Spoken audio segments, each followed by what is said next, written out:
Peringottukara government higher secondary സ്കൂളിൽ merit day സംഘടിപ്പിച്ചു. ജില്ലാ പഞ്ചായത്ത് അംഗം കെ.പി. സന്ദീപ് ഉദ്ഘാടനം ചെയ്തു.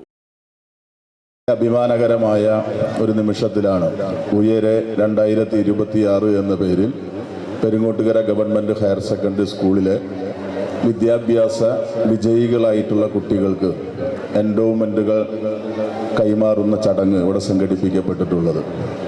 നമ്മുടെ വിദ്യാലയം കേരളത്തിലെ പൊതുവിദ്യാഭ്യാസ സ്ഥാപനങ്ങളിൽ ഏറ്റവും തിളക്കമാർന്ന വിജയം നേടിയ വർഷമാണ് 2026. കഴിഞ്ഞ എത്രയോ കാലങ്ങളായി ഹയർ സെക്കൻഡറി പരീക്ഷയിലാണെങ്കിലും 10ാം ക്ലാസ്സിലെ പരീക്ഷ കഴിയുമ്പോഴാണെങ്കിലും കേരളത്തിൽ ഏറ്റവും ശ്രദ്ധേയമായിട്ടുള്ള വിജയം നേടുന്ന പ്രതിഭാശാലികളായിട്ടുള്ള കുട്ടികൾ നമ്മുടെ വിദ്യാലയത്തിൻ്റെ പ്രത്യേകതയാണ്. അതിനവരെ പരിശീലിപ്പിക്കുന്ന അധ്യാപകരുടെ കഴിവും വിദ്യാർത്ഥികളുടെ മികവും രക്ഷിതാക്കളുടെ പിന്തുണയും ഒപ്പം ഈ പ്രദേശത്തെ ഈ വിദ്യാഭ്യാസ സ്ഥാപനത്തെ സ്നേഹിക്കുന്ന ആളുകളുടെ പ്രോത്സാഹനം കൂടിയാകുമ്പോൾ നമ്മുടെ കുട്ടികൾ ഓരോ വർഷവും മെച്ചപ്പെട്ട വിജയങ്ങളിലേക്ക് വളർന്നു വരുന്നു എന്നുള്ളത് ഞങ്ങൾക്കൊക്കെ അഭിമാനം പകരുന്ന ഒന്നാണ്. തൃശ്ശൂർ ജില്ലാ പഞ്ചായത്തിൻ്റെ കീഴിൽ നമ്മുടെ ജില്ലയിൽ 58 വിദ്യാലയങ്ങളുണ്ട്.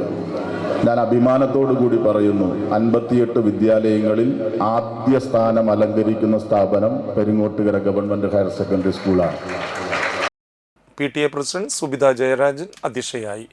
ചടങ്ങിൽ ഉന്നത വിജയം കൈവരിച്ച വിദ്യാർത്ഥികൾക്ക് അവണങ്ങാട്ട് കളരി വക സ്വർണ്ണ medal advocate AU Raghuraman Panicker നൽകി ആദരിച്ചു. അന്തിക്കാട് ബ്ലോക്ക് പഞ്ചായത്ത് അംഗം MV സുരേഷ്, താന്യം പഞ്ചായത്ത് അംഗങ്ങളായ Hima Praveen, Sheeba Gopakumar, retired DD Sajan KH, principal Bindu PS, പ്രധാന അധ്യാപകരായ ലിസി KP, ഷൈമ B, അബ്ദുൾ ജബ്ബാർ എന്നിവർ സംസാരിച്ചു.